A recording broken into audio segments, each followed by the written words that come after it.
vient de filmer toute une vidéo et qui s'est rendu compte qu'en fait ça ne filmait pas. C'est moi. Hey! It's Britney, bitch. Been there, done that, messed around. I'm having fun, don't put me down. I'll never let you sweep me off my feet. On se retrouve aujourd'hui après quelques temps pour une nouvelle vidéo. J'ai une ring light, voilà, donc appréciez cette super lumière.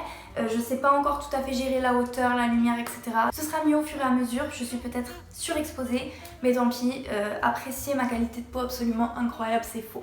Alors, je vais essayer de pas pleurer parce que je viens de filmer toute cette vidéo mais que ça n'a pas pris en compte sur mon téléphone alors que j'ai bien appuyé sur le bouton. Cotisez-vous pour que je m'achète un iPhone 11, ça me ferait très plaisir. Aujourd'hui, on va parler de mes études. Donc c'est une vidéo que vous m'avez pas mal demandé. Je vais essayer d'abréger parce que c'est vrai que ça fait déjà 3 fois que je refais la vidéo. J'ai commencé par faire un bac ES. J'ai toujours su ce que je voulais faire depuis le CM2. Donc je savais aussi qu'il fallait que je fasse un bac ES. Je veux être dans le commerce, mais dans le luxe, la mode, la cosmétique, la parfumerie, mais dans le luxe. Le problème c'est que pendant mon année de terminale, j'ai passé des concours et j'avais été prise. Donc du coup je ne me suis pas du tout souciée de Parcoursup pendant toute l'année de terminale. Sauf qu'au bout d'un moment, je me suis rendu compte que mon école était très chère et qu'elle n'était pas reconnue par l'État. Enfin, le diplôme que je voulais passer chez eux n'était pas reconnu par l'État. Je me suis retrouvée à la rentrée de post-bac sans rien. Donc du coup, sur Parcoursup, en fait, si vous voulez, j'avais quand même fait des vœux. J'en avais fait beaucoup, le maximum d'ailleurs. Le BTS MCO, le BTS NDRC, le BTS MECP. Je crois que j'avais aussi pris le DUT Tech de Co. Et j'avais été prise sur beaucoup de mes vœux. J'avais l'embarras du choix pour le coup, sauf que j'ai choisi le BTS MECP, donc métier de l'esthétique, cosmétique et parfumerie. Pourquoi? Pour la cosmétique et la parfumerie, vous l'aurez compris, et pour le côté management du programme que j'avais lu sur internet très rapidement avant de faire mes vœux. Sauf que du coup j'ai validé ce vœu là, ce qui a donc supprimé tous mes autres vœux hein, évidemment. En fait c'était un BTS qui apprenait à être esthéticienne, praticienne, super métier, super intéressant, mais rien à voir avec ce que je veux faire. Donc je me suis retrouvée à la rentrée avec un vœu de valider pour une école où je ne voulais pas aller. Ouais ben moi je psychote maintenant là. Et donc j'ai commencé à me renseigner sur les écoles qui étaient à Toulouse et qui prenaient encore. Donc j'ai appelé beaucoup d'écoles et j'ai fini par tomber sur l'école Vidal qui m'a dit que non seulement il faisait des rentrées en décalé, qu'en plus il faisait BTS NDRC en alternance et que je pouvais intégrer l'école d'abord en tant qu'étudiante si j'avais pas trouvé de contrat et si je trouvais un contrat, basculer en alternant sans problème. Je finis par décrocher un entretien d'embauche chez J-Logiciel, à savoir l'entreprise dans laquelle je travaille maintenant, donc vous l'aurez compris, ce fut un entretien d'embauche positif. Je vais vous parler un petit peu du BTS NDRC. D'après moi, le BTS NDRC, c'est vraiment la suite logique pour un bac ES. Donc aujourd'hui, ES ça veut plus rien dire, mais si vous prenez tout ce qui est SES, etc. quand vous construisez votre bac, puisque c'est comme ça maintenant, c'est vraiment la suite logique. NDRC c'est bien aussi, pourquoi? Parce que c'est très large en fait. On y parle vraiment de commerce, on ne parle pas que de vente directe comme dans le BTS MCO. Alors j'ai pas fait MCO, hein, si je me trompe vous pouvez me le dire, mais MCO c'est quand même très orienté vente directe, vente en magasin, alors que le BTS NDRC c'est vraiment un mélange de beaucoup de choses. Il y a aussi un petit peu de gestion de PME dedans, donc le BTS GPME. Il y a évidemment de la vente directe, donc le BTS MCO. Il y a de la digitalisation, il y a de la grande distribution, il y a de la négociation client, il y a plein de choses puisque le BTS s'appelle négociation à distance et négociation et digitalisation de la relation client. C'est bien quand vous voulez justement avoir beaucoup de connaissances sur le monde du commerce. C'est bien aussi quand vous n'êtes pas certain de ce que vous voulez faire et que vous voulez vous orienter vers une branche qui vous donnera pas mal de débouchés. En termes de matière, donc on a quand même un tronc commun, donc à savoir culture G et langue. Il n'y a qu'une LV1, il n'y a pas de LV2, donc moi j'ai pris anglais.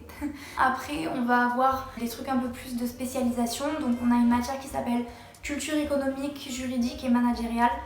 Donc chez Vidal c'est scindé en deux, il y a une personne qui s'occupe de la culture juridique, donc vraiment du droit pur et dur, et une personne qui s'occupe de culture économique et managériale. La culture économique et managériale, c'est vraiment la suite logique de l'SES. C'est la matière SES en version post-bac. Voilà, donc tant mieux, c'est la matière où normalement vous aurez le moins de problèmes, surtout si vous êtes allé au lycée Lascaz et que vous avez eu Madame Blom.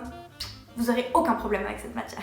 Ensuite, il y a 4 autres matières. Donc il y a la relation client à distance et digitalisation. Tout ce qui est digital, en fait, les newsletters, les sites internet, les blogs et comment on gère cette relation client à travers le digital. Ensuite, il y a gestion commerciale et technique du web. Donc ça, en fait, c'est la même matière que celle que je viens de vous citer puisque pour le BTS, c'est une seule épreuve. Mais chez Vidal, c'est une autre prof qui nous l'apprend. Et technique du web, donc ça va rejoindre le côté blog, newsletter, tout ça. Et gestion commerciale, on va être vraiment dans la gestion d'entreprise. Là par exemple, on est en train de faire des bilans comptables, des bilans fonctionnels, etc. Donc on est un peu dans de la gestion. Ensuite, on a il y a le mot relation client au début de chaque matière. Relation client et négociation vente. Donc là, c'est vraiment le côté technico-pratique de la vente. Donc c'est vraiment toutes les techniques de vente, comment lire la personne qui est en face de nous pour savoir reconnaître un petit peu ses réactions, savoir quand est-ce que c'est le moment de dire certaines choses. Là, c'est vraiment apprendre à vendre. Et ensuite, on a relations clients et animation de réseau. C'est scindé en 3 grands chapitres. La grande distribution, la vente à domicile, donc Tupperware, Thermomix, vous connaissez, et la vente directe, donc la vente en magasin. Et donc là, c'est vraiment plus des spécificités de ces 3 domaines-là. Moi, je trouve que c'est vraiment un BTS qui est intéressant. Au-delà d'être très complet, il est très intéressant. Du coup, je vais vous parler un petit peu de l'alternance. Donc il faut savoir que quand vous êtes alternant, c'est l'entreprise qui paye votre école. Donc ça vous permet d'accéder à la formation, ce qui est d'après moi très important, parce que tout le monde ne peut pas se payer une école à 8 000, 10 000, 15 000, voilà. Et c'est surtout que ça vous permet d'avoir les 2 pieds dans le monde du travail et pas seulement un pied comme on essaye de vous le dire. Pour moi, être alternant, c'est vraiment rentrer dans le monde du travail officiellement. Faut pas oublier que c'est énormément de responsabilités. Vous entrez dans une entreprise, vous êtes salarié, c'est parfois beaucoup de pression, beaucoup d'engagement personnel. Vous êtes responsable de dossiers, de choses que vous devez rendre et vous êtes salarié, vous avez des comptes à rendre à quelqu'un d'autre qu'à un professeur ou à vos parents. Faut arrêter de dire que faire un BTS c'est un premier pas dans le monde du travail parce que là vous y êtes entièrement. Vous cumulez vos jours, vous posez vos vacances quand vous n'avez pas cours, donc à savoir peu de vacances, parce que même aller en cours, ça vous rapporte des sous parce que c'est des jours de formation qui sont payés par votre entreprise. Donc si vous ne vous y rendez pas, votre salaire il diminue. Voilà. Donc il vous faut aller chez le médecin, faire un arrêt de travail. Vous ne pouvez pas vous dispenser de cours comme ça. Il faut aussi savoir ce côté-là. Donc si vous n'aimez pas les cours et que vous êtes sûr de jamais y mettre les pieds, ne faites pas forcément d'alternance non plus. Partez directement, trouvez un CDI directement. Mais bon, c'est quand même très stylé de se dire qu'on est payé pour aller en cours, ça fait plaisir. En parlant de salaire, parce qu'on va pas se mentir, c'est la raison pour laquelle j'ai fait de l'alternance, de toute façon je vous l'avais déjà dit. Il y a des grilles de salaire qui sont mises en place par l'État. J'ai calculé en fonction de votre âge, en fonction de votre niveau et c'est en pourcentage du SMIC. Et en fonction du contrat aussi que vous avez, parce qu'il y a des contrats d'apprentissage et des contrats de professionnalisation. Donc moi je suis en contrat d'apprentissage. Là, je suis en bac plus 2 et j'ai 20 ans, donc je gagne, je vais être très honnête avec vous, je gagne 790 € par mois. La première année, je gagnais 650 parce que j'avais 18 ans. C'est entre 18 et 21 ans, je crois, 650 €. Et c'est pour une première année d'alternance en contrat d'apprentissage. Une entreprise ne peut jamais vous payer en dessous du seuil, par contre, elle peut forcément vous payer au-dessus si elle le désire, ça c'est elle qui décide. Est-ce que je vous ai dit que le rythme c'était 2 jours, 3 jours? Je sais plus parce que ça fait 4 fois que je refilme cette vidéo. Je vous le redis au cas où, je le couperai au montage si c'est nécessaire. Chez Vidal, et c'est très important pour les entreprises en général, le rythme d'alternance c'est 2 jours, 3 jours. Vous êtes en entreprise les 3 jours et en cours que 2 jours. Ça vous permet de scinder votre alternance dans la semaine et de garder le contact avec vos clients toutes les semaines en fait. Et ça c'est hyper important. Et en général c'est un très bon point quand vous postulez pour de l'alternance de savoir que vous serez quand même là au moins un jour par semaine, toutes les semaines. Parce que pour une question de suivi, ouais, quand on est commercial, on a des clients et on peut pas se permettre de pas être là pendant 2 semaines quoi. Et dernière chose très importante que vous savez certainement sur l'alternance, ça vous permet de vous assurer un poste en sortie d'études. Donc si vous voulez vous arrêter après le BTS et que votre entreprise elle veut vous garder, ça peut déboucher sur un CDI. et au vu de la conjoncture actuelle en termes d'emploi, c'est pas plus mal. Personnellement, et c'est ce dont je vais vous parler après, je quitte J-Logiciel à la fin de l'année parce que je veux continuer mes études et que vous l'aurez compris, je veux travailler dans le luxe et je ne vends pas des logiciels de luxe, donc forcément on est à côté de mon secteur de prédilection. Il n'empêche que j'ai appris énormément de choses, que le fait de travailler en B2B avec mon entreprise, ça a juste été plus que bénéfique et voilà, j'ai pu en apprendre beaucoup sur le monde du travail et sur les entreprises en général, les gestions d'entreprise, etc. parce que je travaillais directement avec des entreprises. Mes clients sont des entreprises et je leur vends des logiciels pour gérer leur entreprise. Donc autant vous dire que je suis tombée dans une boîte où franchement j'aurais pas pu rêver mieux pour un BTS qui nous apprend à vendre et à gérer une entreprise. Mais moi je suis parano maintenant là, j'ai trop peur de parler toute seule. Donc je vais vous parler un petit peu de ce que je veux faire l'année prochaine. J'ai pas envie de me porter l'œil donc je vais pas trop vous en dire parce qu'on vous voit ceux qui jettent le mauvais œil. Donc l'année prochaine je souhaite partir en bachelor luxe.